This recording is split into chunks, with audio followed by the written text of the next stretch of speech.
حسبنا الله ونعم الوكيل نعم المولى ونعم النصير أعوذ بالله من الشيطان الرجيم بسم الله الرحمن الرحيم الحمد لله رب العالمين الحمد لله الذي أحصى كل شيء عددا وجعل لكل شيء أمدا وقدر كل شيء تقديرا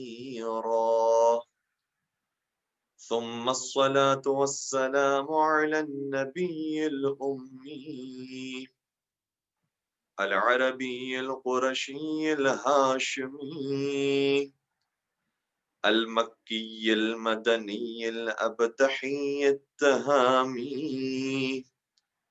العبد المؤيد والرسول المسدد المصطفى الأمجد المحمود الأحمد حبيب إله العالمين أبي القاسم محمد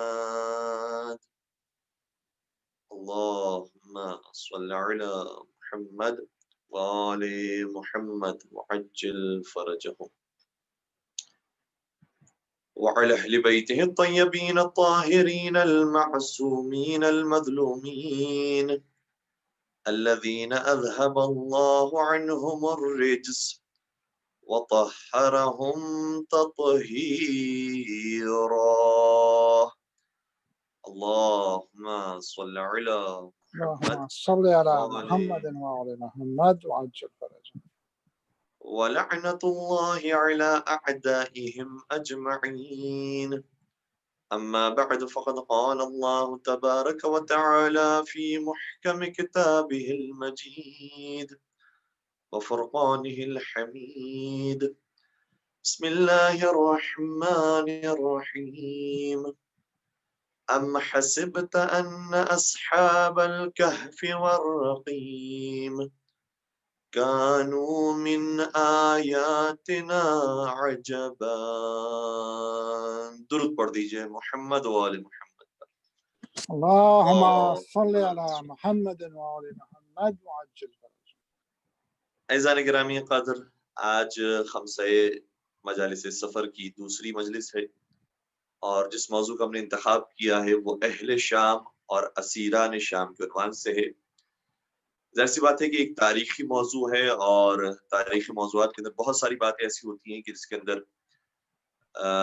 وہ بات کہ جو قرآن یا احادیث کے اندر ذکر ہوئی ہو اس سے مختلف ہوتی ہے، اور کچھ چیزیں ایسی ہیں یقیناً ہمارے نوجوانوں کے لیے کہ جو نئی ہوگی اور انہیں تھوڑا سا دقت کا سامنا کرنا پڑ رہا ہوگا کہ جو مطالب بیان کی جا رہے ہیں مولانا کی جانب سے وہ تھوڑے سے سنگین ہیں، لیکن انشاءاللہ میں کوشش کروں گا کہ اسے آسان اور سہل انداز میں آپ کی خدمت بیان کرنے کی کوشش کر سکوں۔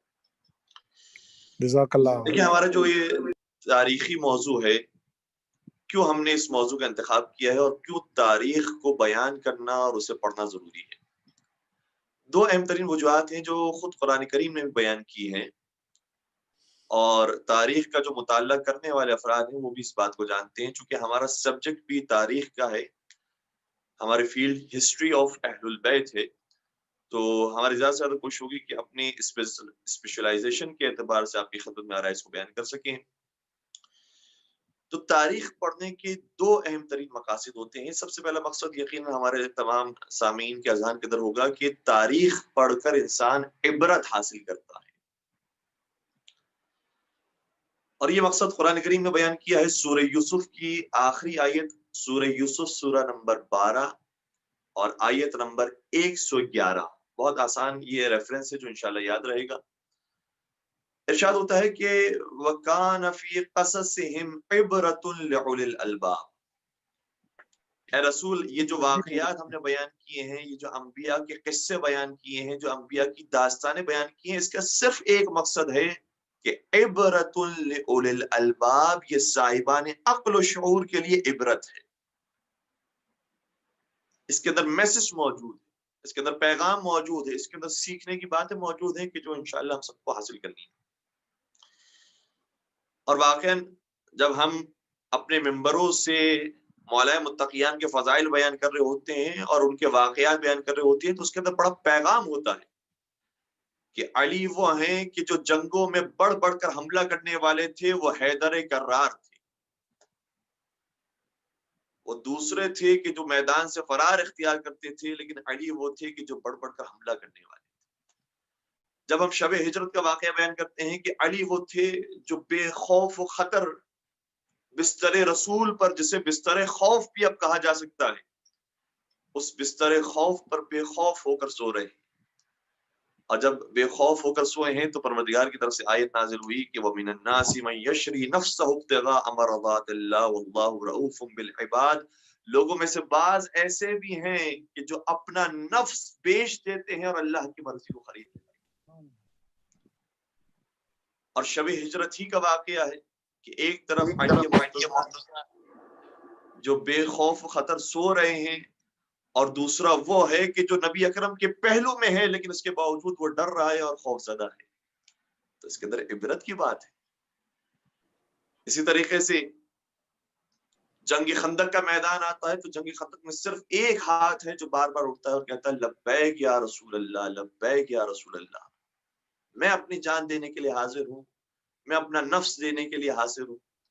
تو آج کے زمانے میں جو لبیک یا رسول اللہ، لبیک یا رسول اللہ کا نعرہ بلند کر رہے ہیں، وہ ذرا دیکھیں کہ سب سے پہلے لبیک یا رسول اللہ کا نعرہ بلند کیا ہے تو علی مرتضیٰ نے کیا ہے، اور آج جو لبیک یا رسول اللہ کا نعرہ بلند کر رہے ہیں وہ تو صرف لفظوں کی حد تک ہے، علی مرتضیٰ نے اپنی جان قربان کی ہے دین اسلام کی خاطر۔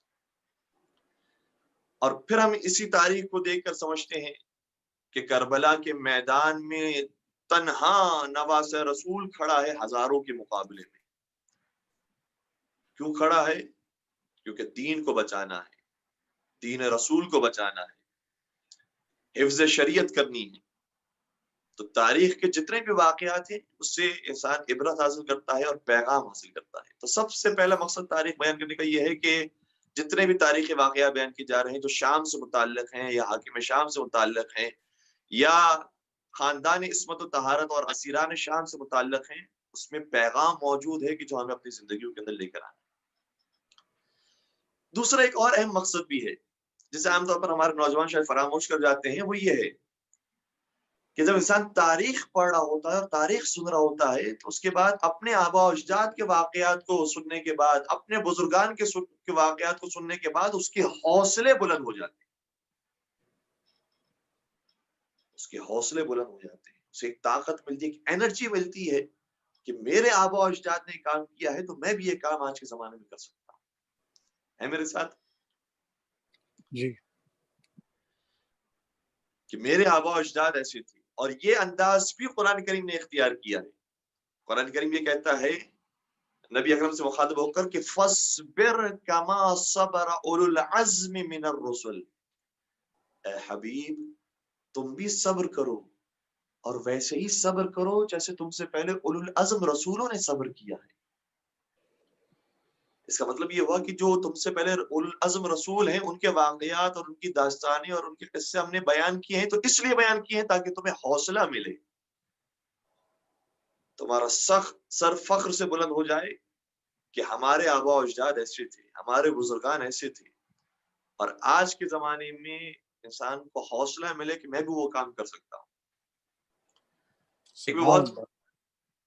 بہت شکریہ، بہت سلامت رہے۔ ایک بہت ظریف سی بات میں آپ کی خدمت بیان کر رہا ہوں، انشاءاللہ نوجوان اسے سرچ کریں گے کہ دیکھیں ہمارے بچوں کو جب کتابوں میں پڑھایا جاتا ہے، بالخصوص ہم پاکستان ہندوستان کی بات کر رہے ہیں اور بالخصوص میں پاکستان کی بات کر رہا ہوں، کہ جب ہمارے بچوں کو سلیبس دیا جاتا ہے، کورس بکس دی جاتی ہیں، تو اس کے اندر ہسٹری بیان کی جاتی ہے پہلے چیپٹر میں، کہ زولوجی میں مثال کے طور پر فلاں پروفیسر نے کام کیا ہے، باٹنی میں فلاں پروفیسر نے کام کیا ہے، جغرافی میں فلاں پروفیسر نے کام کیا ہے، ریاضی میں فلاں پروفیسر نے کام کیا ہے، اور پہلے چیپٹر میں ہسٹری بیان ہوتی ہے۔ تو ہسٹری بیان کرنے کا وہاں پر وہ مقصد نہیں ہے کہ ہم وہاں کی ہسٹری سننے کے بعد عبرت حاصل کریں، ہے میرے ساتھ؟ جی جی، عام طور پر جو ہمارے پاس بچوں کو کورس بک دی جاتی ہیں اس میں پہلے چیپٹر میں ہسٹری بیان کرنے کا مقصد شاید ایک اہم ترین مقصد یہ ہوتا ہے کہ ان بچوں کے ذہنوں میں آئے کہ اس علم کو شروع کرنے والا کوئی انگریز تھا، کوئی سفید پوست تھا، کوئی مغربی شخص تھا، کوئی پیٹر یا جان یا پال تھا۔ یہ ایک سائیکولوجیکل فیکٹر ہے کہ جو ہمارے بچوں کے ذہنوں کے اندر آتا ہے، اور اس کے بعد جب ہمارے بچے حتیٰ اگر باہر سفر بھی کرتے ہیں، یورپ جاتے ہیں، امریکہ جاتے ہیں، آسٹریلیا جاتے ہیں، سفر بھی کرتے ہیں، تب بھی ان کے ذہنوں میں وہ احساس کمتری رہتا ہے کہ ہمارا وہ لیول نہیں ہے کہ جو ان کا اور ان کے بزرگوں کا لیول تھا۔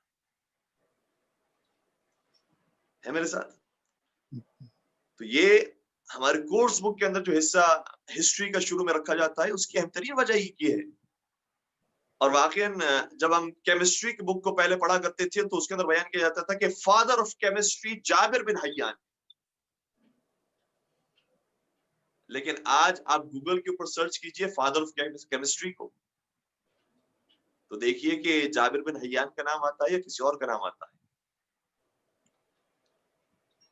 جس طریقے سے ہمیں اس بات کو سمجھایا گیا ہے کہ شیعہ مسلمز کو اگر سرچ کیا جاتا ہے گوگل کے اوپر تو شیعوں کی جو اصل صورت ہونی چاہیے، جو اصل تصویر ہونی چاہیے، وہ دکھانے کے بجائے یہ خون خرابہ دکھایا جاتا ہے، اور جو ایک عام دیکھنے والا ہے اور عام سننے والا ہے وہ حیران ہو جاتا ہے کہ مسلمان جو ٹیررسٹ ہیں وہ یقیناً یہ شیعہ بھی اسی قسم کے لوگ ہوں گے کہ جو اس طرح سے خون خرابہ کرتے ہیں، جبکہ اس کے پیچھے ایک بہت عالی مقصد موجود ہے، اس کے پیچھے ایک بہت پاکیزہ مقصد موجود ہے کہ ہم مصائب آل محمد کو یاد کرتے ہوئے کام انجام دیتے ہیں، لیکن اس طرح کی سوچ دیکھنے اور سننے والوں کے ذہنوں میں آتی ہے کہ اگر یہ تصویریں ہیں تو اس کا مطلب ایک شیعہ کوئی خطرناک مذہب ہے اور ایک برا مذہب۔ تو گوگل پر سرچ کرنے سے شیعہ مسلم جس طریقے سے ہم نے اس کے لیے ایک کیمپین چلائی ہے، اسی طریقے سے اس چیز کے لیے بھی ہمیں کیمپین چلانی چاہیے کہ جو ہمارے بزرگان ہیں ان کا ذکر ہمیں عام کرنا ہے۔ جو بعض لوگ یہ کہتے ہیں کہ ہمارے ممبروں سے صرف فضائل علی بیان ہوتے ہیں، صرف فضائل امام حسین بیان ہوتے ہیں، صرف فضائل ائمہ علیہم السلام بیان ہوتے ہیں، تو بیان ہونے چاہیے تاکہ لوگوں کو معلوم ہو کہ ہمارے بزرگوں کے کام کیسے تھے، بے ہمارے شک، سبحان بزرگوں اللہ۔ کے کارنامے کیسے تھے، اور ہمیں فخر ہے اپنے ان بزرگوں کے اوپر کہ جنہوں نے ایمان اور تقوی کی اعلیٰ ترین مثال کو قائم کیا ہے۔ درود پڑھ دیجئے محمد و آل محمد۔ اللہم صلی علی محمد و آل محمد وعجل فرجہ۔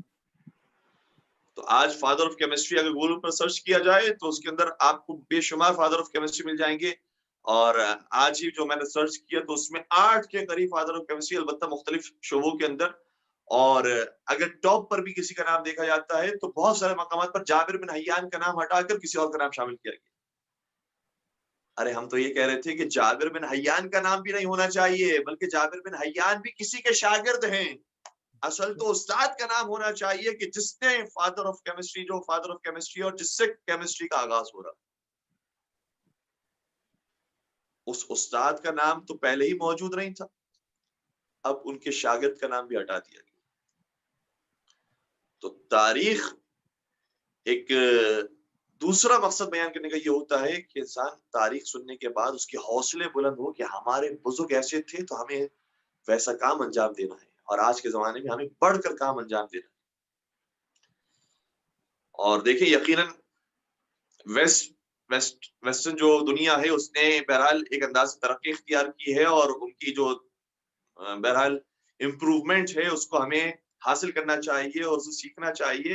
مولا متقیان امیر المؤمنین حضرت علی بن ابی طالب علیہ الصلوۃ والسلام ارشاد فرماتے ہیں، اللہم صلی علی محمد و آل محمد وعجل فرجہ۔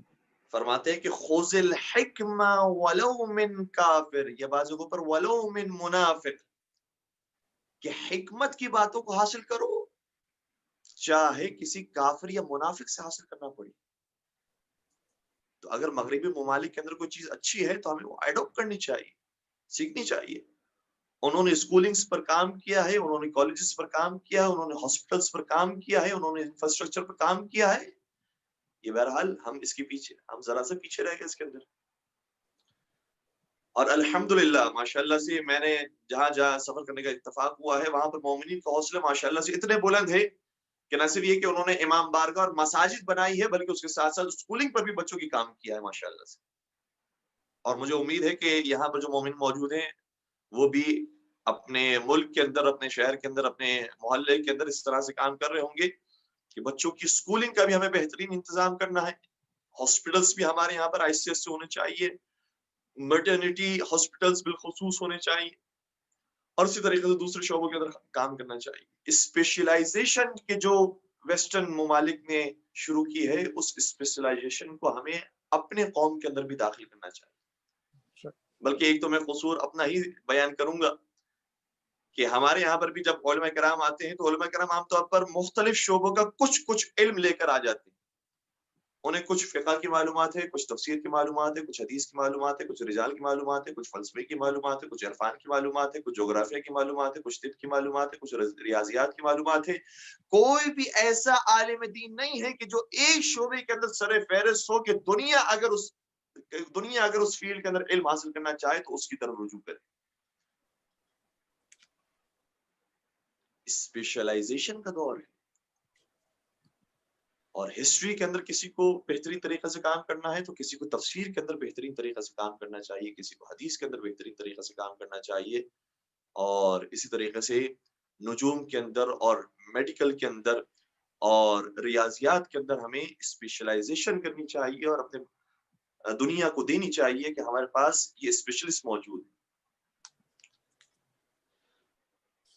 تو تاریخ جو ہم بیان کر رہے ہیں اس کا مقصد یہ ہے کہ عبرت حاصل کریں، اور دوسرا مقصد یہ ہے کہ اپنے بزرگوں کے اوپر وہ ہم فخر کر کر حوصلہ اپنا بلند کریں. ایک فخر وہ ہے کہ جسے قرآن کریم نے مذموم قرار دیا ہے کہ یہ فخر کرتے ہیں اور غرور میں اور تکبر میں مبتلا ہو جاتے ہیں اور اس کے بعد کوئی کام نہیں کرتے ہیں، کوئی قدم آگے نہیں بڑھاتے ہیں. نہیں، ہمیں اپنی تاریخ سننے کے بعد وہ حوصلہ اپنے اندر جمع کرنا ہے کہ جس کے بعد آج بھی ہم حسینی بن کر دنیا میں کام کر سکیں. کسی نے کیا خوب کہا تھا، انجام وفا کیا ہے یہ سوچا نہیں کرتے، مؤمن کبھی حالات کا شکوہ نہیں کرتے.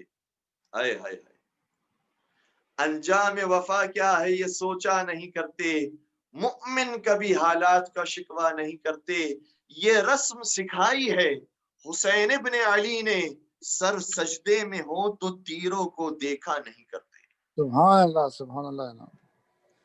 مل کر درود پڑھ دیجیے گا محمد اللہم صلی علی محمد وآل محمد وعجل فرجہم. تو ہمارے بزرگوں میں سے میثم دمار ہیں، ہمارے بزرگوں میں ابن سکیت جیسے افراد ہیں کہ جو متوکل کے دربار میں بھی کھڑے رہ کر کہتے ہیں، جب متوکل نے سوال کیا کہ اے میرے بچوں کا استاد جس کا نام ابن سکیت تھا کہ میرے بچے تیری نگاہ میں زیادہ افضل ہیں یا علی کے بچے تیری نگاہ میں افضل ہیں، تو ابن سکیت نے برملا ہو کر کہا کہ تو علی کے بچوں کی بات کرتا ہے، علی کے نوکر بھی تیرے بچوں سے افضل. تو ہمارے بزرگ وہ ہیں کہ جو میثم دمار ہیں، ابن سکیت جیسے لوگ ہیں، ابن عمیر جیسے لوگ ہیں، ابن ابی عمیر جیسے لوگ ہیں، یحییٰ بن ام طویل جیسے افراد ہیں، عمار یاسر ہیں، بلال حبشی ہیں کہ جنہوں نے واقعاً دین خدا کی راہ میں اپنی جانیں قربان کی ہے اور اسلام کو بلند کیا. تو آج کے زمانے کے اندر بھی انشاءاللہ ہمارے حوصلے بلند ہو جانے چاہیے تاریخ کو سننے کے بعد. اس مقدمے کے بعد ہم آپ کی خدمت عرض کریں کہ جو ہمارا موضوع اہل شام اور اسیران شام ہے، تو اہل شام کے اوپر ابھی ہماری فعلاً گفتگو ہے.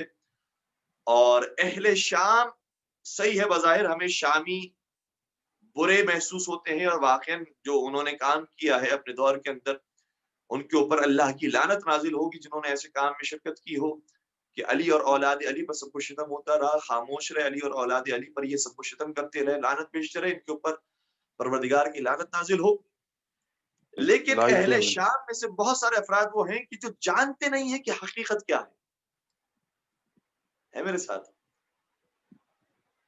اہل شام میں سے بہت سے افراد وہ ہیں کہ جو جانتے ہی نہیں ہیں کہ علی کی شخصیت کیا ہے، حسین کی شخصیت کیا ہے، مولا سید سجاد کا کردار کیا ہے.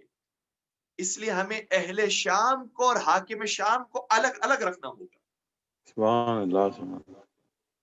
اہل شام اور ہیں، حاکمان شام اور ہیں. اور جو آج بھی یہ بات کہی جاتی ہے اور بالکل ٹھیک کہی جاتی ہے کہ بہت سارے ممالک میں حکمران خراب ہیں لیکن عوام بے قصور ہے، عوام بے گناہ ہے، عوام تک وہ انفارمیشن نہیں پہنچی ہے کہ جو ان تک پہنچنی چاہیے۔ بالخصوص اگر دین کے بارے میں بات کی جائے، تشیع کے بارے میں بات کی جائے، تو مغربی دنیا کے اندر شاید حکمران سمجھتے ہوں کہ شیعہ کس کو کہا جاتا ہے، لیکن مغربی دنیا کی عوام نہیں جانتی ہے کہ شیعہ کسے کہا جاتا ہے، اس لیے وہاں کی عوام قصوروار نہیں ہے۔ وہاں کی عوام کو اگر حق پتہ چل جائے تو بہت سارے لوگ ہوں گے جو حق کے راستے کی طرف آ جائیں۔ اسی لیے ہمیں کثرت کے ساتھ واقعات ملتے ہیں ائمہ علیہ السلام کی کہ ایک شامی آیا امام سے ملاقات کرنے کے لیے، امام کا کردار دیکھا تو امام کا کلمہ گو ہو گیا۔ یہ ہمیں واقعات کیوں ملتے ہیں؟ کیونکہ شامی وہ ہیں کہ جن کو پتہ ہی نہیں ہے کہ اصلی دین کیا ہے، حقیقی دین کیا ہے۔ دوسرے سرکار حضرت امام حسن مجتبی علیہ السلام کی خدمت میں ایک شامی آتا ہے، اللہم صلی علی محمد وآل محمد وعجل فرجہ، اور جیسے ہی پتہ چلتا ہے کہ علی کا بیٹا حسن مجتبی میرے سامنے موجود ہے، تو چونکہ علی سے بھی بغض تھا، علی کی اولاد سے بغض تھا، اس لیے جو زبان پر آیا وہ فوج جاری کرنا شروع کی، برا بھلا کہنا شروع کیا، اور سب کو شتم امام حسن ہی کے سامنے کرنا شروع کیا۔ نہ صرف یہ کہ ان کی شان میں غصہ کی بلکہ ان کے بابا کی شان میں بھی غصہ کی۔ اللہ اکبر، بڑا سخت ہوتا ہے انسان کے لیے، اپنے لیے تو شاید پھر بھی برداشت کر جائے لیکن اپنے آبا و اجداد کے لیے برداشت کرنا بڑا سخت ہوتا ہے۔ لیکن امام حسن مجتبی علیہ السلام جانتے تھے کہ میرے سامنے جو آیا ہے وہ حقیقت میں مریض ہے اور میں طبیب ہوں، مجھے مریض کا مرض حل کرنا۔ آئے ہائے،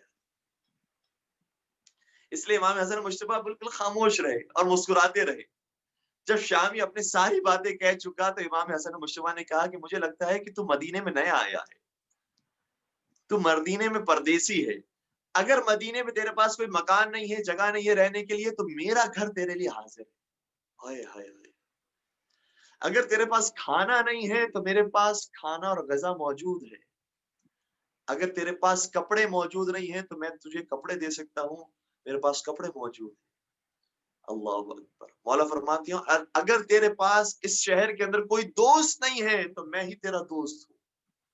اللہ اکبر، جو اتنی غصاخیہ کرنے والا ہو، امام کا جب یہ کردار دیکھا تو بالکل پیروں تلے زمین نکل گئی، اور اس کے تو تصور میں نہیں ہے یہ چیز، کہاں دنیا میں کسی نے ایسا کوئی کردار دیکھا ہوگا کہ سامنے والا انسان کو فوج دے رہا ہے، گالیاں بک رہا ہے، سب کو شتم کر رہا ہے، برا بھلا کہہ رہا ہے، اور سامنے سے بجائے یہ کہ خاموشی ہو، کم از کم خاموشی ہو، یہ جواب آ رہا ہے کہ اگر تو مدینے میں نہیں آیا ہے تو میرا گھر تیرے لیے حاضر ہے۔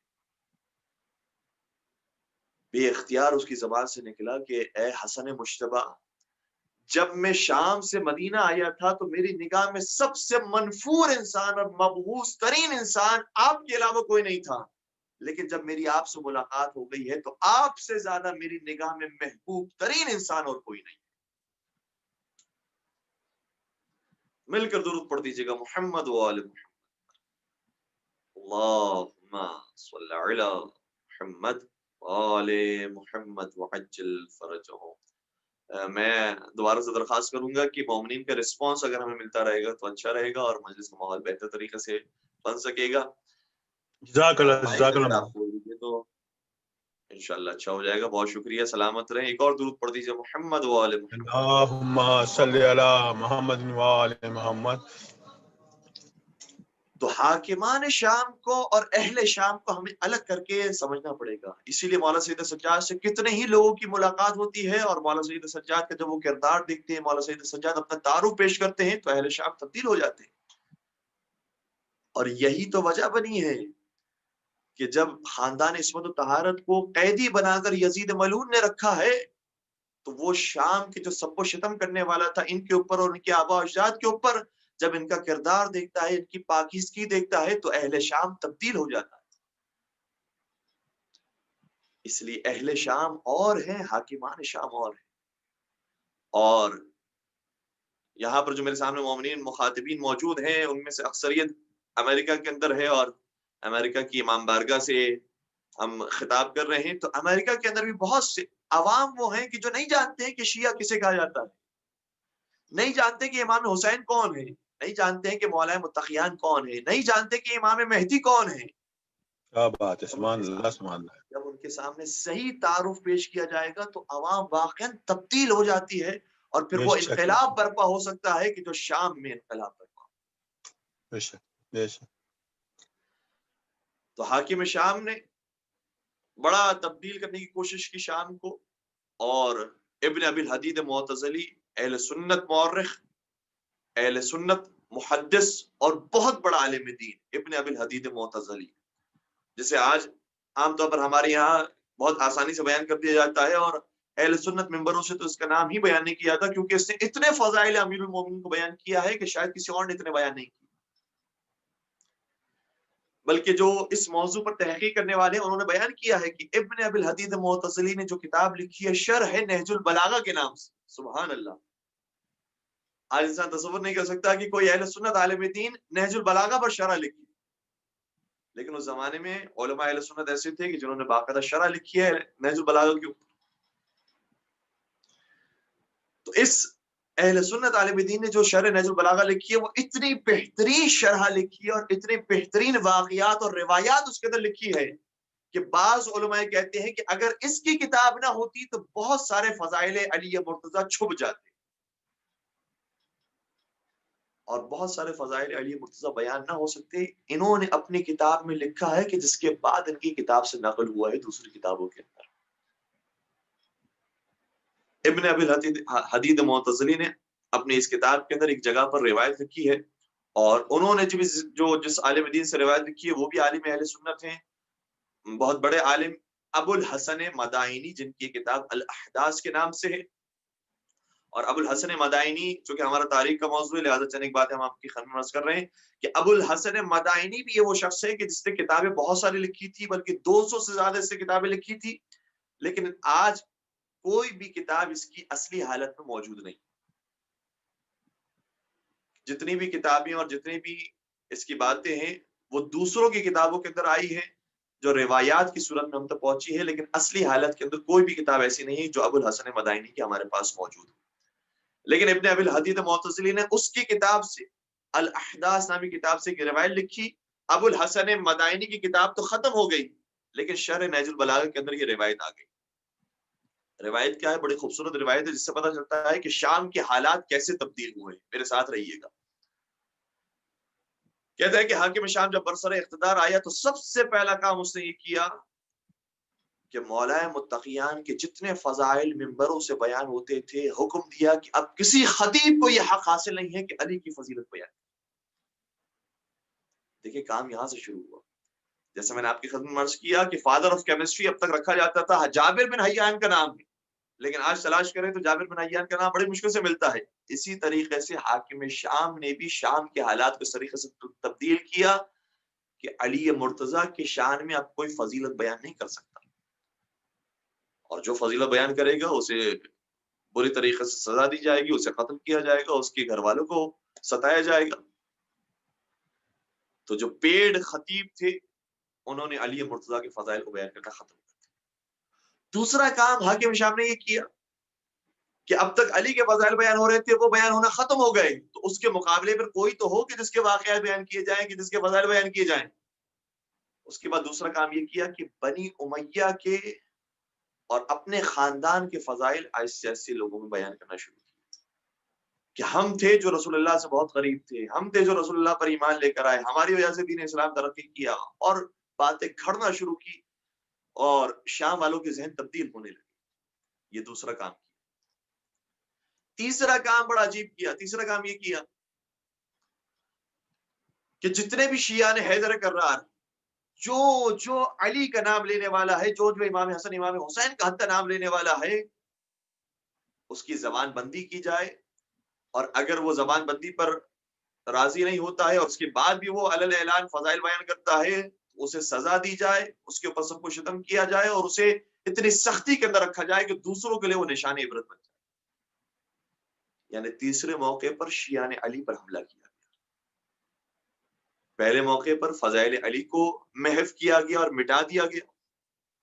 دوسرے موقع پر کسی اور کے فضائل کو کرنا شروع کیا، بنی امیہ کے فضائل کو بیان کیا. تیسرے مرحلے پہ شیعہ نے حیدر کرار کو تکلیف پہنچانا شروع کی، اور چوتھا اور آخری مرحلہ بڑا عجیب کا چوتھا مرحلہ یہ آیا کہ جس میں جب اس کے بعد ظاہر سی بات ہے کہ فضائل تو اتنے نہیں ہیں، واقعات تو اتنے نہیں ہیں، اب کس کی بات بیان کریں؟ تو ایک عجیب کام اس نے کیا، اپنے خطیبوں کو حکم دیا کہ جو علی کے فضائل ہیں اور جو علی کے بارے میں واقعات ہیں ان کو علی کا نام ہٹا کر دشمنان علی کے نام سے اسے منسوب کیا جائے۔ اللہ اکبر۔ اور یار اس بات کو چھوٹا نہیں سمجھے گا، واقعی یہ کام ہوا ہے، اور اتنی عجیب بات ہے کہ جو آیت میں نے ابھی آپ کی خدمت بیان کرنے کا شرف حاصل کیا، وَمِنَ النَّاسِ مَن يَشْرِي نَفْسَهُ ابْتِغَاءَ مَرْضَاتِ اللَّهِ وَاللَّهُ رَءُوفٌ بِالْعِبَادِ، کہ لوگوں میں سے بعض ایسے ہیں جو بستر رسول پر سو کر اپنا نفس بیچتے اور مرضی خدا خرید لیتے ہیں۔ یہ آیت علی مرتضیٰ کی شان میں آئی تھی، لیکن ان کے خطیبوں نے کہنا شروع کیا یہ آیت عبد الرحمن ابن ملجم کی شان میں نازل ہوئی۔ اللہ اکبر۔ دیکھنے کہاں تک گیا ہے حاکم شام۔ جو آیت علی مرتضیٰ کی شان میں نازل ہوئی تھی وہ قاتل علی کے نام سے منسوب کر دی گئی۔ اللہ اکبر۔ اور پھر نہ جانے کتنے فضائل ہیں کہ جو مولا متقیان کے تھے اور کتنے دوسروں کے نام سے منسوب ہونا شروع ہوئے۔ اسی لیے آپ محسوس کریں گے کہ صدیق اکبر کا لقب کسی اور کو ملا ہے، حقیقت میں علی مرتضیٰ سے بڑا اور کوئی صدیق اکبر نہیں۔ فاروق اعظم کا لقب کسی اور کو دیا گیا، لیکن فاروق اعظم علی مرتضیٰ سے بڑھ کر اور کوئی نہیں۔ کیا مطلب ہے؟ علی مرتضیٰ وہ ہیں جو حق اور باطل کی پہچان ہے اور حق اور باطل کے اندر فرق کرنے والے۔ کیا یہ حدیث کسی اور کے بارے میں آئی ہے کہ یا علی لا یحبک الا مؤمن ولا یبغضک الا منافق، اے علی تجھ سے مومن کے علاوہ کوئی محبت نہیں کر سکتا، منافق کے علاوہ کوئی دشمنی نہیں کر سکتا۔ تو علی مرتضیٰ پہچان ہے مومن و منافق کی۔ اگر جاننا ہو کہ حق کہاں پر ہے باطل کہاں پر ہے تو علی مرتضیٰ کو دیکھو، جہاں علی مرتضیٰ ہوں گے وہاں حق ہوگا، جہاں علی مرتضیٰ نہیں ہوں گے وہاں باطل۔ اور میر انیس علی اللہ مقامہ نے تو علی مرتضیٰ کے فضائل کی شان میں کیا خوبصورت شعر کہا کہ کوئی بھی خطا آل سے معصوم نہیں ہے، میرے ساتھ، کوئی بھی خطا آل سے معصوم نہیں، کتنے ہی فضائل ہیں جو مرقوم نہیں، آئے ہائے کتنے ہی فضائل ہیں جو مرقوم نہیں، یا رب تیرے حیدر کے فضائل کی حدیں خود تیرے فرشتوں کو بھی معلوم نہیں۔ مل کے درود پڑھ دیجئے گا محمد و آل محمد، اللہم صلی علی محمد و آل محمد وعجل فرجہ۔ تو آخری کام حاکم شام نے کیا ہے کہ جو علی مرتضیٰ کے فضائل ہیں وہ دوسروں کے نام سے منسوب کیے گئے، اور واقعاً آپ جب روایتیں دیکھیں اور واقعاً اگر کتابیں پڑھی جائے، حتیٰ پرانی اور قدیمی کتابوں کو بھی دیکھا جائے تو اس کے اندر کتنے ہی فضائل ایسے ہیں جو مولا متقیان کے تھے لیکن دوسروں کے نام سے اسے منسوب کیا گیا۔ وہ مشہور حدیث یقیناً آپ کے اذہان کے اندر ہوگی، میرا ساتھ دیجیے گا کہ نبی اکرم نے شاہ فرمایا انا مدینۃ العلم وعلی بابها، میں علم کا شہر ہوں، علی اس کے دروازے ہیں۔ فمن اراد المدینۃ فلیأت الباب، یہ حتیٰ اہل سنت بعض کتابوں کے اندر یہی حدیث موجود ہے۔ المستدرک علی الصحیحین میں حاکم نیشابوری نے اس حدیث کو لکھا ہے، اور یہ کتاب وہ ہے کہ جو صحیح بخاری اور صحیح مسلم کے معیار پر بنائی گئی ہے، کہ وہ احادیث جو امام بخاری اور امام مسلم نے نہیں لکھی ہے ان احادیث کو المستدرک علی الصحیحین میں حاکم نیشابوری نے لکھا۔ وہ کہہ رہے نبی اکرم نے شاہ فرمایا تھا کہ انا مدینۃ العلم وعلی بابها، میں علم کا شہر ہوں تو علی اس کے دروازے ہیں۔ ہائے ہائے، اور جو شہر علم تک پہنچنا چاہتا ہے وہ دروازے سے ہو کر آئے، لیکن اس کے مقابلے میں کیا حدیثیں نہیں گھڑی گئی؟ بیان کیا گیا کہ بھائی اس شہر کی تو چھتیں بھی ہیں، اس شہر کی دیواریں بھی ہیں، اس شہر کی کھڑکیاں بھی ہیں۔ اب مجھے نہیں معلوم کہ ایک ایسا شہر ہے کہ جس کے اندر کھڑکیاں بھی ہوتی ہیں اور جس کے اندر چھت بھی ہوتی ہے۔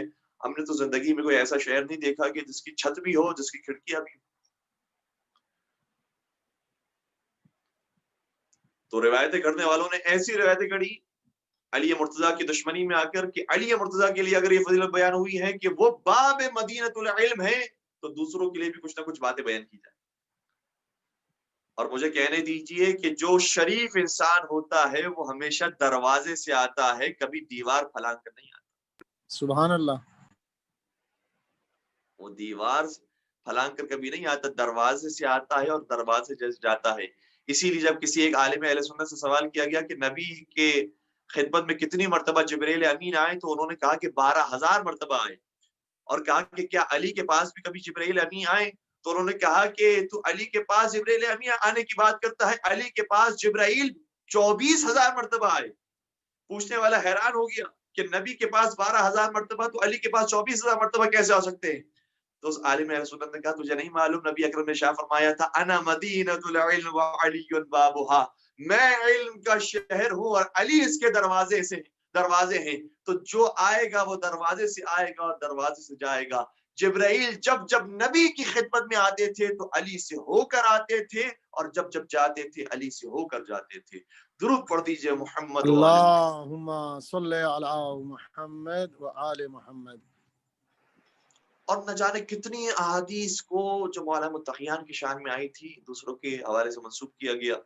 اور ایک کلپ بڑی وائرل بھی ہوئی جس کے اندر ہمارا نام بھی آیا اور ہماری کلپ کو بھی شامل کیا گیا. اس کا جواب بھی میں دینا ضرور سمجھتا ہوں کہ نبی اکرم نے شاہ فرمایا تھا، اور یہ حدیث بھی معتبر ترین کتاب صحیح ستہ کے اندر موجود ہے کہ نبی اکرم نے شاہ فرمایا تھا الحسن والحسین سیدا شباب اہل الجنہ. امام حسن امام حسین جوانان جنت کے سردار ہیں. وَأَبُوهُمَا خَيْرٌ مِّنْهُمَا، ظاہراً سنن ابن ماجہ کے اندر یہ جملہ موجود ہے کہ امام حسن امام حسین جوانان جنت کے سردار ہیں، لیکن جو ان کے بابا علی مرتضیٰ ہیں وہ ان دونوں سے بھی افضل ہیں. آئے ہائے، وہ جوانان جنت کے سردار ہیں، سردار جنا امام حسن امام حسین ہیں، لیکن علی مرتضیٰ ان سے بھی افضل ہیں. اور علی مرتضیٰ کی پھر شان کیا ہے؟ اگر یہ جنت کے سردار ہیں تو پھر علی مرتضیٰ کیا ہیں؟ علی مرتضیٰ کے بارے میں دوسری روایت کے اندر آیا علی قسیم الجنت والنار، علی تو جنت اور جہنم کے تقسیم کرنے والے. یہ امام حسن امام حسین سے بھی زیادہ بڑا مقام. لیکن کسی نے کہا کہ امام حسن امام حسین جوانان جنت کے سردار ہیں، یہ جوانوں کے سردار ہیں، کوئی اور ہے کہ جو بوڑھوں کا سردار ہوگا. اور باقاعدہ یہ روایت بھی موجود ہے کہ فلان و فلان سیدہ کہول اہل الجنہ، کہ فلاں اور فلاں جنت کے بوڑھوں کے سردار ہیں. اللہ اکبر. بعض لوگ دیگ سے زیادہ چمچے گرم ہوتے ہیں. ارے کبھی انہوں نے تو اپنے بارے میں یہ نہیں کہا کہ ہم جنتیوں کے سردار ہیں، کبھی انہوں نے علی کے مقابلے میں یہ نہیں کہا کہ علی اگر تمہارے یہ فضائل ہیں تو میرے بھی یہ فضائل ہیں. لیکن آج ان کے طرفداری کہتے ہیں کہ نہیں، یہ ان کی فضیلت تھی کہ وہ جنت کے بوڑھوں کے سردار تھے. جنت میں کوئی بوڑھا ہوگا تو ان کے سردار بنیں گے. سبحان اللہ سبحان اللہ. جنت میں جتنے جائیں گے وہ جوان ہی ہو کر جائیں گے. ہاں، جو جہنم میں جانے والے ہیں وہ جوان نہیں ہوں گے. درود پڑھ دیجئے گا محمد و آل محمد. اللہم صلی علی محمد و آل محمد. اس لیے ایک مرتبہ نبی اکرم کی خدمت میں، اور یہ روایت بھی کتب اہل سنت پر موجود ہے کہ نبی اکرم کی خدمت میں ایک دن ایک بوڑھی خاتون آئی روتی ہوئی کہ یا رسول اللہ میرے لیے دعا فرما دیجئے کہ پروردگار مجھے جنت عطا فرمائے. تو نبی اکرم نے فرمایا کہ جنت کے اندر کوئی بوڑھا نہیں جائے گا، کوئی جنت کے اندر بوڑھی خاتون نہیں جائے گی. وہ بیچارے رونے لگی. اچھا، نبی اکرم کے مزاج کے اندر تھا کہ بسا اوقات کبھی مزاح فرمایا کرتے تھے، اور ایک یہ مفصل باب ہے کہ نبی اکرم کتنا مزاح کیا کرتے تھے. بیچاری وہ رونے لگی اور روتے روتے بلال حبشی کے پاس آئی. کہا اے بلال، اے محسن رسول، آپ میری سفارش کر دیجئے کہ نبی اکرم کی دعا کریں کہ میں بھی جنت میں چلے جاؤں. بلال حبشی بھی آئے نبی اکرم کی خدمت میں. بلال حبشی نے کہا کہ یہ مجھ سے کہہ رہی ہیں کہ آپ نے ان کے لیے دعا نہیں فرمائی، آپ یہ کہہ رہے ہیں کہ جنت میں کوئی بوڑھی خاتون نہیں جائے گی، آپ ان کے لیے دعا کر دیجئے یہ بھی جنت میں چلے جائیں. نبی اکرم نے ارشاد فرمایا اے بلال، تم ان کی بات کرتے ہو، جنت میں کوئی سیاہ فام بھی نہیں جائے گا. اے ہائے. اب بلال بھی رونے لگے، یا رسول اللہ کہ جنت میں کوئی سیاہ فام نہیں ہوگا. اور روتے روتے اب نبی اکرم کے چچا جناب عباس کے پاس آئے، اور بعض روایتوں کے مطابق کسی اور بوڑھے شخص کے پاس آئے. اور جب نبی اکرم کے چچا جناب عباس ان کی سفارش کرنے کے لیے آئے کہ اس خاتون کے لیے بھی آپ دعا کر دیجئے، جناب بلال کے لیے بھی دعا کر دیجئے کہ انہیں جنت مل جائے، تو نبی اکرم نے اپنے چچا سے بھی کہا کہ اے چچا، جنت میں کوئی بوڑھا مرد بھی نہیں جائے گا۔ اب جناب عباس بھی پریشان ہو گئے، تو نبی اکرم نے اس وقت اس راز سے فاش اٹھایا، کہا کہ اے میرے صحابیوں، اے مسلمانوں، یاد رکھو جنت میں جو بھی جائے گا وہ سفید فام ہو جانے کے بعد، نورانی ہو جانے کے بعد اور جوان ہونے کے بعد جائے گا، جنت میں کوئی بوڑھا نہیں جائے گا۔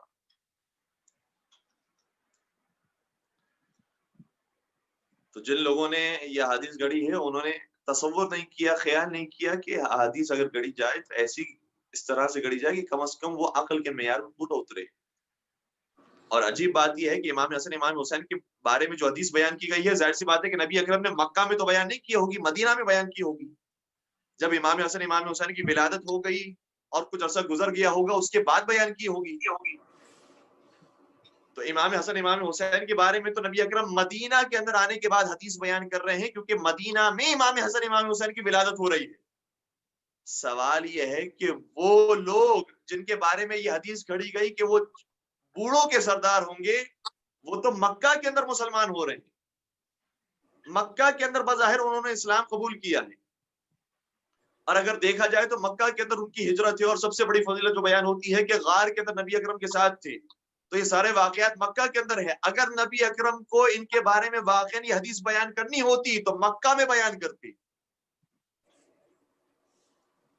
اور یہ حدیث اگر مکہ میں بیان ہوئی ہوتی تو یقیناً یہ اتنی مشہور ہو چکی ہوتی کہ ہر ایک جانتا کہ یہ جنتی نہیں ہے بلکہ جنتیوں کے سردار ہیں۔ عجیب بات یہ ہے کہ مکہ کے موقع پر تو کہیں کسی مقام پر یہ حدیث نظر نہیں آتی، مدینہ میں بھی حتیٰ کہیں کسی مقام پر حدیث نظر نہیں آتی۔ باغ فدق چھین لیا گیا اور شہزادی کونین دربار میں جاتی ہیں، ان کے مقابلے میں خطبہ بیان کرتی ہیں، اس وقت کسی کی زبان سے حدیث نہیں نکلی۔ ہاں، بعد میں جا کر حاکم شام کے زمانے میں یہ حدیث تیار کی۔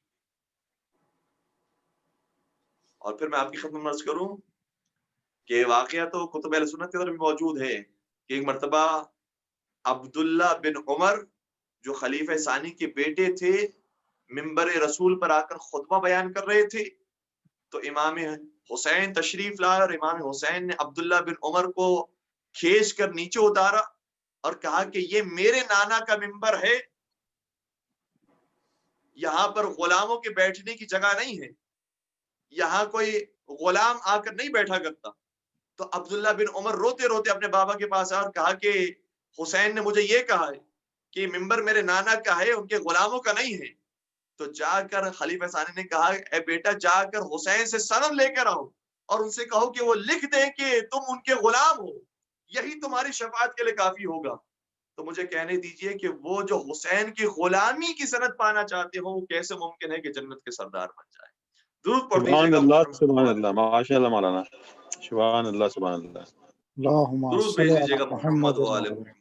اللہم صلی اللهم صل على محمد صل على وعلی محمد محمد وآل محمد وعجل فرجهم۔ اور نہ جانے کتنے فضائل ایسے ہیں کہ جو علی کے مقابلے میں کھڑے گئے، امام حسن امام حسین کے مقابلے میں کھڑے گئے، اور واقعاً تعجب ہوتا ہے انسان کو سننے کے بعد کہ کس کس قسم کے فضائل تھے کہ جو مولا متقیان کے لیے تھے اور دوسروں کے نام سے منسوب کیے گئے۔ یقیناً وہ حدیث آپ سبھی نے سنی ہوگی، اور میرا ساتھ دیجیے گا، کتب اہل سنت کے اندر موجود ہے، صحیح مسلم کے اندر یہ روایت موجود ہے، اور انشاءاللہ اس روایت کو میں بیان بھی کرنے کی کوشش کروں گا کہ نبی اکرم نے شاہ فرمایا تھا، یا علی انت منی بمنزلت ہارون من موسیٰ الا انہ لا نبی بعدی، اے علی تمہیں مجھ سے وہی نسبت حاصل ہے کہ جو ہارون علیہ السلام کو موسیٰ علیہ السلام سے حاصل ہے، لیکن یہ کہ میرے بعد کوئی نبی نہیں آئے گا اس لیے تم نبی نہیں ہو، لیکن جو جو نسبتیں ہارون علیہ السلام کو موسیٰ علیہ السلام سے حاصل تھی وہ ساری نسبتیں تمہیں بھی حاصل ہیں۔ کون ہے ہارون علیہ السلام؟ میں اپنی طرف سے کوئی بات بیان نہیں کر رہا، کسی عالم کا قول بیان نہیں کر رہا، کوئی روایت بیان نہیں کر رہا، قرآن مجید کی آیت بیان کر رہا ہوں آپ کی خدمت میں کہ قرآن مجید میں جناب موسیٰ نے تعارف کروایا جناب ہارون کا کہ رب اشرح لی صدری ویسر لی امری واحلل عقدۃ من لسانی یفقهوا قولی واجعل لی وزیرا من اہلی ہارون اخی، پروردگارہ میرے سینے کو کشادہ کر دے، میرے کام کو آسان بنا دے، میری زبان کی لکنت کو ختم کر دے تاکہ لوگ میری بات سمجھ سکیں، اور میرے لیے ایک وزیر قرار دے جو میرے اہل بیت میں سے ہو، اور جو میرا بھائی ہے جس کا نام ہارون ہے۔ تب سمجھ میں آیا کہ ہارون کو 3 منصب حاصل تھے۔ جناب ہارون وزیر موسیٰ بھی ہے، جناب ہارون اہل بیت موسیٰ میں سے بھی ہے، اور جناب ہارون اخی موسیٰ بھی ہیں۔ تو اے علی، جو منصب ہارون علیہ السلام کو حاصل ہے وہی منصب تمہیں بھی حاصل ہوں گے۔ تم اخی رسول بھی ہوگے، تم وزیر رسول بھی ہوگے، اور تم اہل بیت رسول میں سے بھی ہوگے۔ درود پڑھ دیجئے محمد وآل اللهم صل على اللهم صل محمد على وآل محمد محمد وعجل محمد فرجهم۔ وعجل۔ یہ کتنی مشہور حدیث ہے اور سبھی کے ذہنوں کے اندر موجود ہے، لیکن اس کے مقابلے میں بھی حدیثیں گڑھی گئی۔ البتہ وہ حدیثیں جو اس کے مقابلے میں تیار کی گئی ہیں اس کے بارے میں خود علماء اہل سنت کا تقریباً اتفاق ہے کہ وہ گھڑی ہوئی حدیثیں ہیں اور اس کا کوئی تعلق نہیں ہے نبی اکرم کی ذات سے۔ لیکن گھڑی ہوئی حدیثیں کیسی ہیں؟ دیکھیں، گھڑنے والوں نے بھی کہا کہ جب علی مرتضیٰ کو ہارون علیہ السلام کے برابر تو نبی اکرم نے قرار دے دیا، ہارون علیہ السلام کا جو مقام ہے اس مقام پر علی مرتضیٰ کو نبی اکرم نے پہنچا دیا۔ اب اگر ہمیں علی مرتضیٰ کی برابری کرنی ہے یا علی مرتضیٰ کے مقابلے پر آنا ہے تو اس سے بہتر کوئی حدیث تیار کرنی ہوگی۔ اس لیے فلاں کے بارے میں حدیث تیار ہوئی تو کیسی حدیث تیار ہوئی؟ کہا کہ نبی اکرم نے ایک مقام پر یہ بھی فرمایا تھا جو جھوٹی حدیث ہے، کہا یہ بھی فرمایا تھا کہ اے فلاں، تمہیں مجھ سے وہی نسبت حاصل ہے کہ جو ہارون علیہ السلام کو، جو ابراہیم علیہ السلام کو حاصل ہے۔ اللہ اکبر۔ کہ ہارون تو چھوٹے نبی ہیں، انہیں نبی اکرم نے تو ابراہیم قرار دیا ہے۔ جو ابراہیم کی نبی اکرم سے نسبت ہے وہی نسبت ان کی نبی اکرم سے بنتی ہے۔ اللہ اکبر۔ دوسرے مقام پر ایک اور حدیث ہے، یہ بھی جھوٹی حدیث ہے کہ تمہارا وہی مقام ہے کہ جو مقام حضرت نوح نجی اللہ کا مقام تھا۔ اللہ اکبر۔ تیسری حدیث ایک اور گھڑی گئی فلاں کے بارے میں کہ تمہارا وہی مقام ہے کہ جو حضرت موسیٰ کا مقام تھا۔ اللہ اکبر۔ چوتھی حدیث اور گھڑی گئی، تمہارا وہی مقام ہے کہ جو حضرت عیسیٰ کا مقام تھا۔ اللہ اکبر۔ کیسی کیسی احادیث ہیں کہ جو علی کے مقابلے میں گھڑی گئی۔ کہ علی مرتضیٰ کے بارے میں تو یہ آیا تھا کہ وہ تو ہارون کی طرح ہیں، ہارون چلے نبی تو ہیں لیکن اولو العزم تو نہیں ہیں، لیکن فلاں فلاں کے بارے میں جو حدیث موجود ہے اس میں تو انہیں تشبیہ دی جا رہی ہے جناب نوح سے، جناب ابراہیم سے، جناب موسیٰ سے، جناب عیسیٰ سے، یہ تو اولو العزم نبی تھے۔ تو اس کا مطلب فلاں کا مقام اس سے بھی بلند ہے۔ لیکن کیا انہوں نے یہ حدیث نہیں دیکھی جو پھر کتب اہل سنت کے اندر موجود ہے؟ اور امام فخر الدین رازی نے تفسیر کبیر کے اندر آیہ مباہلہ کے ذیل کے اندر اس حدیث کو لکھا، اور کیا خوبصورت حدیث ہے۔ انشاءاللہ یہ بھی ہمارے تمام سامعین کے ذہنوں کے اندر ہوگی، لیکن جن الفاظ کے ساتھ انہوں نے اپنی کتاب کے اندر لکھا ہے میں انہی الفاظ کے ساتھ آپ کو بیان کرنے کی کوشش کر رہا ہوں کہ نبی اکرم نے ارشاد فرمایا تھا کہ من اراد ان یرا آدم فی علمہ ونوحا فی ہیبتہ وموسیٰ فی ہیبتہ وعیسیٰ فی صفوتہ وابراہیم فی خلتہ فانظر الی علی بن ابی طالب رضی اللہ عنہ۔ جو شخص چاہتا ہے کہ آدم علیہ السلام کی زیارت کرے، نوح علیہ السلام کی زیارت کرے، ابراہیم علیہ السلام کی زیارت کرے، موسیٰ علیہ السلام کی زیارت کرے، عیسیٰ علیہ السلام کی زیارت کرے، ان پاک انبیاء کی زیارت کرنا چاہتا ہے تو وہ ایک علی مرتضیٰ کی زیارت کر لے، اسے تمام انبیاء کی زیارت کرنے کا ثواب مل جائے۔ اللهم صل على محمد وآل محمد وعجل فرجهم۔ یقیناً یہاں پر سامعین محظوظ ہو رہے ہوں گے اور خوش ہو رہے ہوں گے۔ مولا متقیان کے فضائل بالخصوص کتب اہل سنت کے اندر موجود ہے، لیکن مجھے ایک اشارہ کرنے دیجئے گا، یہ بھی بڑی بحث چڑھی ہوئی ہے کہ علی مرتضیٰ کو رضی اللہ کا کہنا چاہیے یا علیہ الصلوۃ والسلام کہنا چاہیے۔ یہ بحث بڑی چھڑ گئی اور افسوس کے ساتھ کہنا پڑتا ہے کہ ہمارے بھی بعض لوگوں نے بڑی تائید کر دی، جبکہ سوچنا چاہیے کہ وہ اور ہوتے ہیں کہ جن کے ذریعے لوگ رضی اللہ بنتے ہیں۔ رضی اللہ بننے والے اور ہوتے ہیں، رضی اللہ بنانے والے اور ہوتے ہیں۔ کیا بات ہے، کیا بات ہے۔ اور اسی حدیث کو اگر دیکھا جائے کہ امام فخر الدین رازی نے اپنی کتاب میں لکھی ہے کہ من اراد ان یرا آدم فی علمہ، جو شخص چاہتا ہے کہ آدم علیہ السلام کو ان کے علم کے ساتھ دیکھے، نوح علیہ السلام کو ان کے تقوی کے ساتھ دیکھے، ابراہیم علیہ السلام کو ان کی خلت کے ساتھ دیکھے، موسیٰ علیہ السلام کو ان کی ہیبت کے ساتھ دیکھے، عیسیٰ علیہ السلام کو ان کے مقام صفویت کے ساتھ دیکھیں، جو ان سارے انبیاء کی زیارت کرنا چاہتا ہے وہ علی کی زیارت کر لے، یہی حدیث ہے۔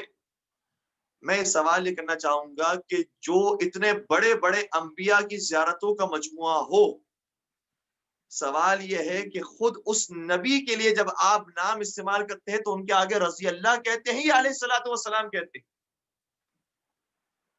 آدم رضی اللہ کہتے ہیں یا آدم علیہ الصلوۃ والسلام کہتے ہیں؟ نوح رضی اللہ کہتے ہیں یا نوح علیہ السلام کہتے ہیں؟ موسیٰ رضی اللہ کہتے ہیں یا موسیٰ علیہ السلام کہتے ہیں؟ عیسیٰ رضی اللہ کہتے ہیں یا عیسیٰ علیہ السلام کہتے ہیں؟ ارے جو ایک ایک نبی ہو ان کے نام کے آگے تو رضی اللہ نہیں لگایا جاتا، علیہ السلام لگایا جاتا ہے، اور جو سارے انبیاء کی زیارت گاہ کا مجموعہ ہو اس کے نام کے آگے کیسے رضی اللہ لگایا جا سکتا ہے؟ اس کے نام کے آگے تو حق بنتا ہے کہ علیہ الصلوۃ والسلام لگایا جائے۔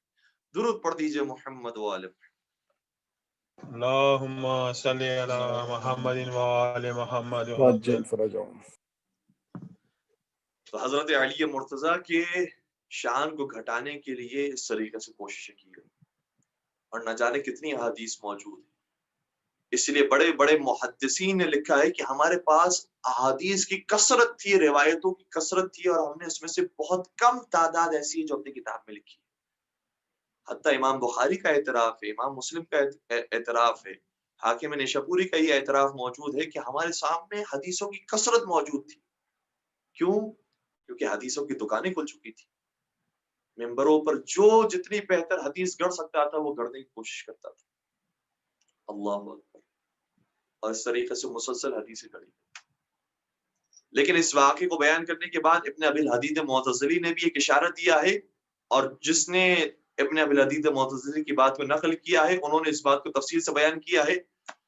کہتے ہیں کہ اب جب یہ حالات ہمارے سامنے موجود ہیں، یہ تاریخ ہمارے سامنے موجود ہے، تو میں ایک اصول ان طالب علموں کو دینا چاہ رہا ہوں کہ جو علم تاریخ سے لگاؤ رکھتے ہیں اور جنہوں نے علم تاریخ پڑھا ہے، اور جو فضائل اہل بیت پر کام کرنا چاہتے ہیں، اہل بیت کی تاریخ پر کام کرنا چاہتے ہیں، ان کے لیے میں ایک اصول دے رہا ہوں، اور واقعی سننے کے قابل یہ اصول ہے۔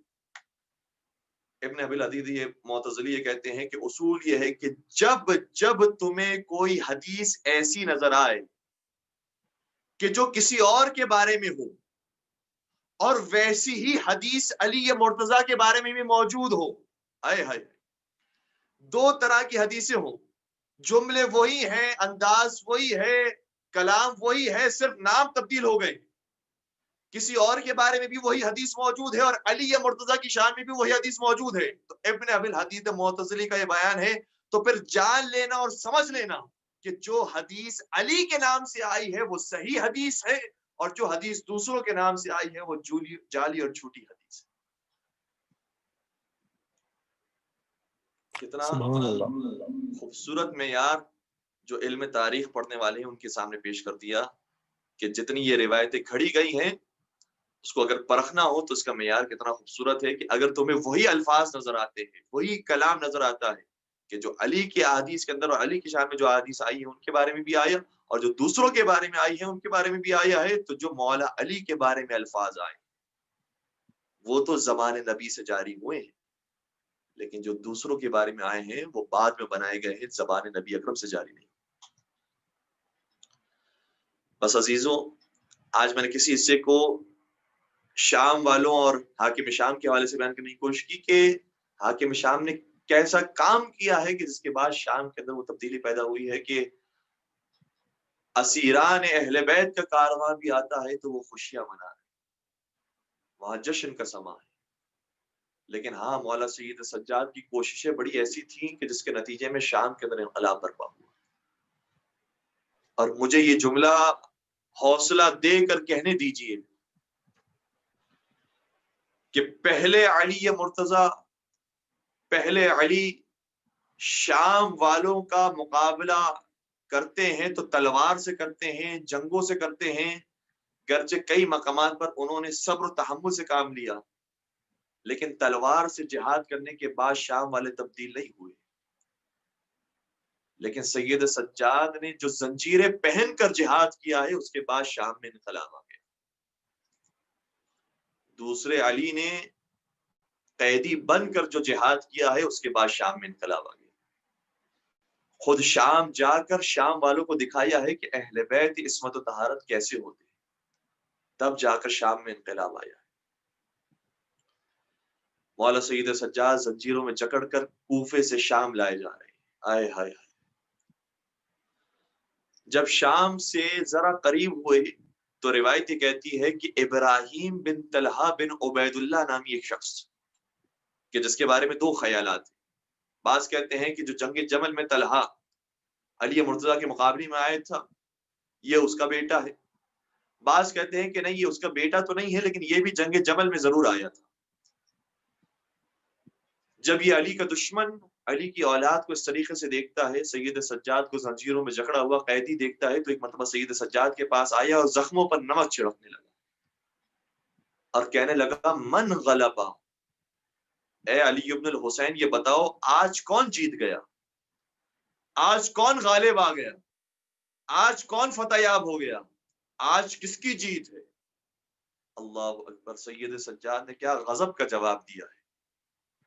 مولا سید سجاد زنجیروں میں جکڑے ہوئے ہیں، گلے میں توق ضرور ہے لیکن زبان پر وہی فصاحت و بلاغت ہے کہ جو علی مرتضیٰ کی فصاحت و بلاغت تھی۔ اس لیے پورے اطمینان کے ساتھ اور پورے اعتماد کے ساتھ کہا کہ اگر تو واقعا جاننا چاہتا ہے کہ کون آج کے دن جیتا ہے تو ذرا انتظار کر، نماز کا وقت ہونے دے۔ اے ہائے، جب مؤذن اذان میں رسول اللہ کا نام لے گا، اقامت میں رسول اللہ کا نام لے گا، تو تجھے پتہ چل جائے گا کہ جیت کس کو ہوئی ہے اور ہار کس کو۔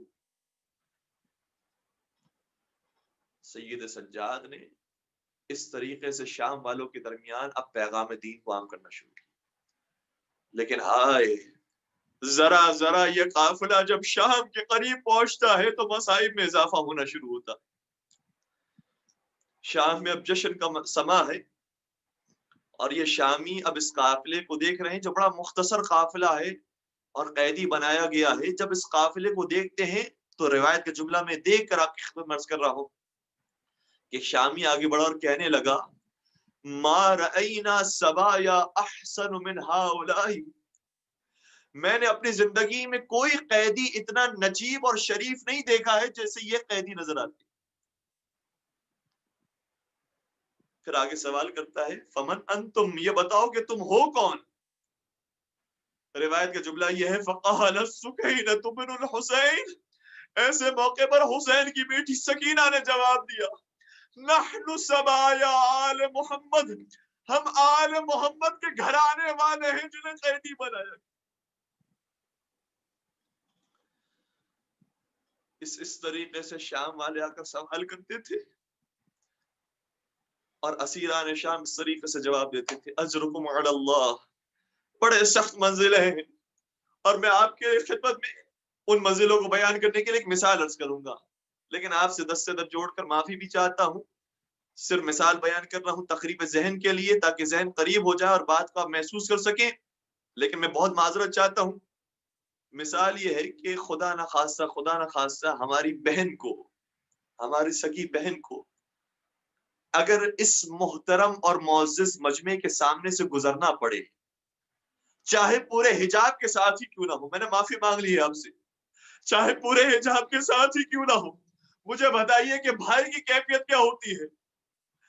ارے ہماری بہن کی کیا حیثیت اور کیا عزت ہوگی اہل بیت کی خواتین کی عزتوں کے سامنے، اور مجمع بھی ایسا ہے کہ جو بڑا معزز اور محترم اور شریف مجمع ہے، اور ہماری بہن بھی پورے حجاب کے ساتھ بھی ہے، تب بھی ہم سے برداشت نہیں ہو سکتا۔ اس حسین نے اپنے کٹے سر کے ساتھ زینب کو بلوائے عام میں بے مخنہ چادر جاتے ہوئے کیسے دیکھا؟ اجرکم علی اللہ، سید سجاد کو اپنی پھوپھی زینب کو بے مخنہ چادر شرابیوں کے سامنے، بدماشوں کے سامنے گزرتا ہوا دیکھنا۔